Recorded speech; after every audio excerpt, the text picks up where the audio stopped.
اسلام میں لونڈی کا تصور یہ ہے کہ پہلے زمانے میں جب جنگ ہوتی تھی تو جب دشمن کے مرد قتل ہو جاتے تھے تو اسلام نے عورت کو قتل کرنے سے منع کیا. جو عورتیں گرفتار ہو کے آئی ہیں, اب آپ کے پاس یا تو ایک آپشن ہے کہ ان سب کو کیا کر دیں, قتل کر دیں, یا ایک آپشن آپ کے پاس یہ ہے کہ ان کی شادیاں کرا کے باعزت طور پر ان کو کیا بنا دیں, مسلمانوں کی, بولو بھائی, بیویاں بنا دیں. یا ایک آپشن یہ کہ ان سب کو کیا کر دیں, ایسے ہی چھوڑ دیں, جاؤ بھائی آزاد ہو تم. نہیں آ رہی بات میرا خیال ہے. اگر ان کو قتل کریں تو یہ عورت پر کیا ہے, زیادتی ہے, ظلم ہے. اسلام نے جنگ میں عورت کو قتل کرنے سے منع کیا. اگر ان کو بیویاں بنائیں تو یہ فطری طور پر کوئی بھی اس کو کے لیے تیار, بولو بھائی, نہیں ہوگا. کیوں نہیں ہوگا؟ دشمن کی شکست خوردہ عورت کو کبھی بھی کوئی شخص بیوی بنانے کے لیے, بیوی پیرالل ہوتی ہے, آپ کے ہم پلہ ہوتی ہے. اسلام کوئی ایسا حکم نہیں دیتا جو نیچر کے خلاف ہو. آپ نے دشمن کو سے لڑائی کی, وہ آپ کے خون کے پیاسے تھے, ان کی عورتیں بھی مرد بھی, عورتیں بھی تو ان کے ساتھ لڑتی ہیں نا, یا اپنے شوہروں کو, اپنے جو مردوں کو اپریشیٹ کر رہی تھی. آپ نے زور اور طاقت سے اس دشمن کی پر قبضہ کیا. اب ان کی عورتوں کو اتنی عزت دے کہ اپنی بیوی بنا لیں, یہ عملی طور پر ممکن نہیں ہے. سمجھ میں نہیں آ رہی بات میرا خیال. اور تیسرے آپشن کیا ہے کہ ان کو ایسے ہی آزاد چھوڑ دیا جائے. آزاد چھوڑیں گے تو ان کی کفالت کون کرے گا؟ وہ زنا کو پیشہ بنائیں گی. سمجھ میں نہیں آ رہی. دشمن کی مزید اولاد پیدا کریں گی. تو اسلام نے درمیان کا راستہ دیا کہ نہ تو ان کو اتنا پروٹوکول دو کہ بیوی بناؤ, بنانا چاہو تو اجازت دے دی, لازم قرار. صحابہ میں بہت سے ایسے جنہوں نے ان لونڈیوں کو آزاد کر کے بیوی بنایا. خود نبی صلی اللہ علیہ وسلم کی زوجہ حضرت صفیہ, وہ غلام تھی, باندھی تھی, ان کو آزاد کروا کے آپ نے ان سے باقاعدہ نکاح کیا ہے. نہیں آ رہی بات میرا. اجازت دے دی کہ بیوی بھی بنا سکتے ہو, لیکن واجب قرار نہیں دیا, کیونکہ مینٹلی اس کے لیے کوئی بھی فاتح قوم تیار نہیں ہوتی. تو درمیان کا راستہ دے دیا کہ ان کو باندی بنا دیا جائے. کیا مطلب؟ یہ تمہاری خدمت گزار ہوں گی. اب یہ عملی طور پر ممکن نہیں ہے کہ ایک لڑکی کو, ایک خاتون کو, عورت کو آپ کے حوالے کیا جائے, آپ کا خادم بنا دیا جائے, اور پھر یہ بھی کہہ دیا کہ سارا نان نفقہ کس کے ذمے ہے. یعنی ریاست نے ان عورتوں کی ذمہ داری اپنے کندھوں پہ ڈالنے کے بجائے مجاہدین پر, ارے بولتے کیوں نہیں, تقسیم کر دی. ریاست اپنے ذمہ اگر ان کا نان نفقہ ڈالتی تو ریاست کو ان سے کوئی فائدہ نہیں تھا. اور ان عورتوں میں بھی تو سیکچوئل ڈیزائرز ہوتی ہیں.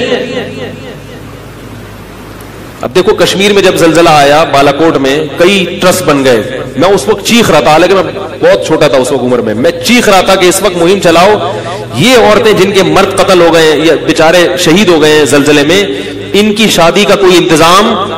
سب سے بہتر عورت کی کفالت کا طریقہ کیا ہوتا ہے؟ کسی مرد کے حوالے کر دی جائے اور اس مرد پر اس کی ذمہ داری ڈال دی جائے, اور اس مرد کے بھی مفاد اس سے وابستہ کر دیے جائیں. لیکن ہمارے یہاں ان چیزوں پہ کوئی بات بھی کرے تو کیا ہوتا ہے, اس کو بیوقوف سمجھتے ہیں لوگ. عیدی سینٹر حل تھوڑی ہے ان مسائل کا. تو اسلام نے یہ نہیں کہا کہ ریاست ان کی ذمہ داری اٹھائے گی. اسلام نے کیا کیا, وہ مجاہدین پر اس کو تقسیم کر دیا اور باندی بنا دیا کہ تم اس کے مالک ہو.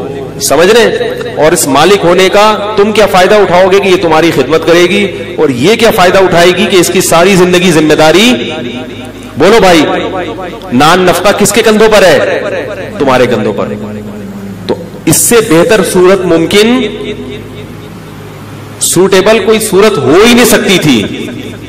پھر اسلام نے اتنے حقوق دے دیے کہ مجاہدین کی باندی تو بنا دیا, تو اب یہ نہیں ممکن تھا کہ اس سے سیکچوئل ریلیشن کو ناجائز قرار دے دیا جاتا, کیونکہ عملی طور پر ایسا ممکن کہ اس کو کہیں اور شادی سے بھی منع کر رہے ہیں آپ, اور آپ کے گھر میں بھی ہے وہ, اور آپ اس سے, اور اس میں بھی تو یہ اللہ نے خواہش رکھی ہے نا, اس کا بھی فائدہ ہے کہ مولا کو اس سے ریلیشن قائم کرنے کی اجازت دی جائے. اور پھر اس کے وہی احکام دے دیے جو نکاح کے ہوتے ہیں کہ کوئی اور مرد اس کو ہاتھ, بولو بھائی, غیر مسلموں کے ہاں جو عورتیں جنگی قیدی ہوتی ہیں پبلک پراپرٹی بن جاتی ہیں, وہ اس کو تو دیکھ رہے ہیں کہ اسلام نے باندی بنایا, اس کو نہیں دیکھتے کہ ہم باندی نہیں بناتے مگر پبلک کی کیا بناتے ہیں, پراپرٹی بنا دیتے ہیں. اور اگر اس کو نہیں بناتے تو اس کی سیکچوئل ڈیزائر کا کیا حال ہے پھر آپ کے پاس؟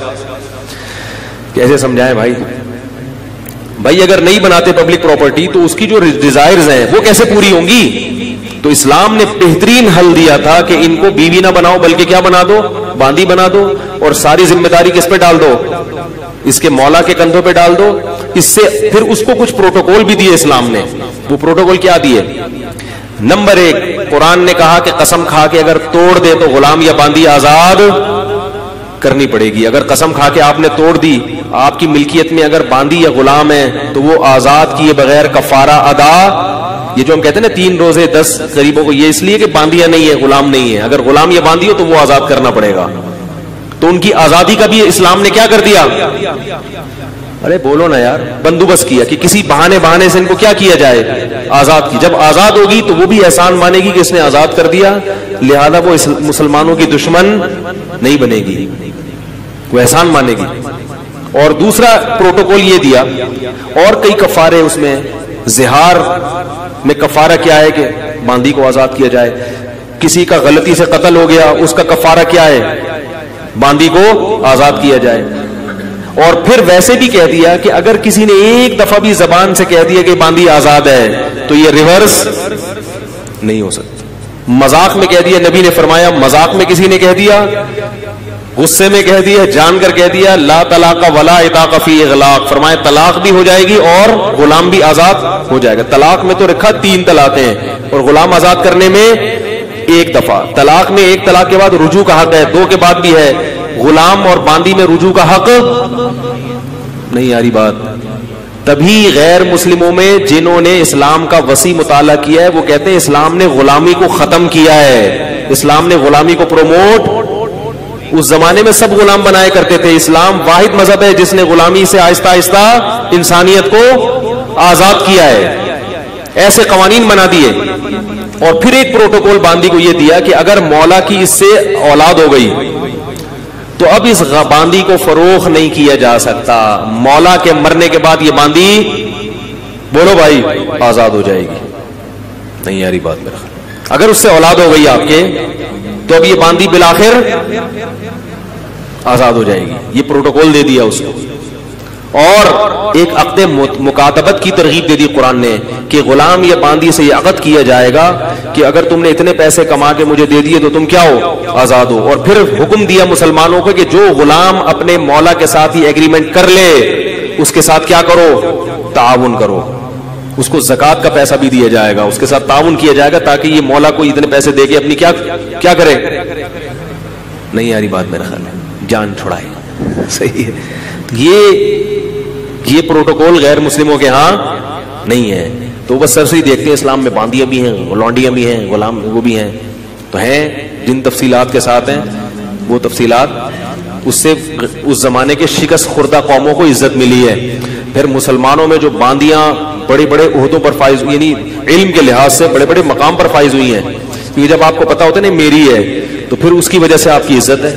آپ کو پتا ہے یہ غلام میرا ہے، جتنا پڑھا لکھا ہوگا عزت کس کی ہوگی؟ میری. اس لیے مسلمانوں نے اپنے غلاموں کو پڑھایا لکھایا، تعلیم دلائی تاکہ ہماری عزت ہو معاشرے میں.